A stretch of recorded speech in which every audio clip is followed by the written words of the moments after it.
Selamat siang, perkenalkan saya Nathan Pratama Simbolon dari kelompok 3 mata kuliah Etika Bisnis. Adapun anggota kelompok kami adalah Naila Ambarwati, Dita Agustina, Renita Borutarigan, Mariono Dava, Nia Deniati Lemban Gaul. Tanggung jawab moral. Tanggung jawab moral merupakan perpaduan dari dua fase, yaitu tanggung jawab dan moral. Kita akan mengawalinya dengan menelusuri arti kata tanggung jawab. Kata tanggung jawab merupakan terjemahan dari kata Inggris yakni responsibility.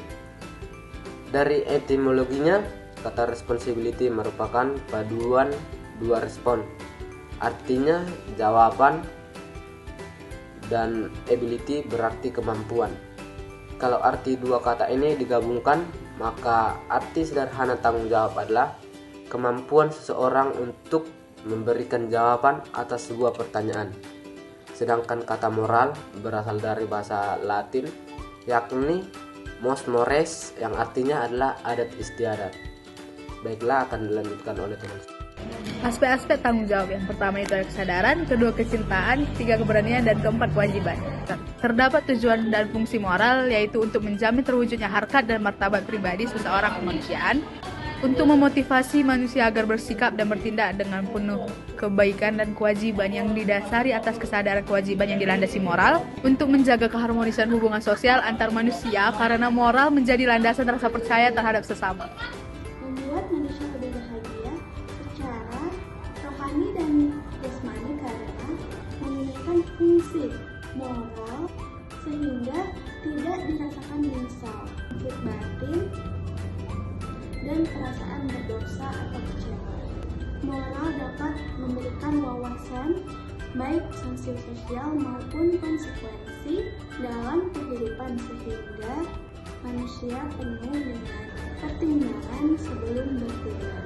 Moral dalam diri manusia yang dapat memberikan landasan kesabaran bertahan di setiap dorongan naluri dan keinginan atau nafsu yang mengancam harkat martabat yang pribadi. Jenis dan wujud moral. Yang pertama, moral ketuhanan. Yang dimaksud dengan moral ketuhanan adalah semua hal yang berhubungan dengan keagamaan atau religius berdasarkan ajaran agama tertentu dan pengaruhnya terhadap diri seseorang. Yang kedua, moral ideologi dan filsafat. Moral ideologi dan filsafat adalah semua hal yang berhubungan dengan semangat kebangsaan, loyalitas kepada cita-cita bangsa dan negara. Dan yang ketiga, moral etika dan kesusilaan. Yang dimaksud dengan moral etika dan kesusilaan adalah semua hal yang berkaitan dengan etika dan kesusilaan yang dijunjung oleh suatu masyarakat, bangsa, dan negara secara budaya dan tradisi. Dan yang keempat, moral disiplin dan hukum. Moral disiplin dan hukum adalah segala hal yang berhubungan dengan kode etika, profesional, dan hukum yang berlaku di masyarakat dan negara. Contoh prinsip tanggung jawab moral dalam kehidupan sehari-hari. Di sini saya akan mengambil contohnya ialah moral terhadap diri sendiri. Yang pertama, menjaga kebersihan. Yang kedua, menjaga diri sendiri dari sesuatu yang membahayakan. Yang ketiga, melaksanakan apa yang telah dijanjikan. Yang keempat, menjaga keamanan. Yang kelima, bertanggung jawab terhadap perkataan maupun perbuatan. Yang keenam, bertanggung jawab terhadap keputusan yang telah menjadi pilihan. Contoh berikutnya ialah contoh tanggung jawab kepada keluarga. Yang pertama ialah menjaga nama baik keluarga.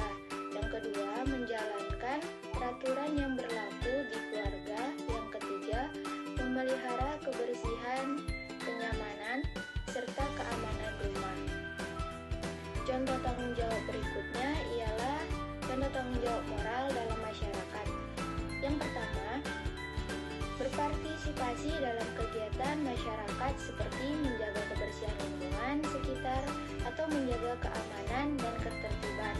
Yang kedua, turut serta dalam melakukan ronda dan menjalankan tugas sesuai jadwal serta aturan yang telah disepakati bersama. Contoh tanggung jawab berikutnya ialah contoh tanggung jawab moral terhadap bangsa dan negara.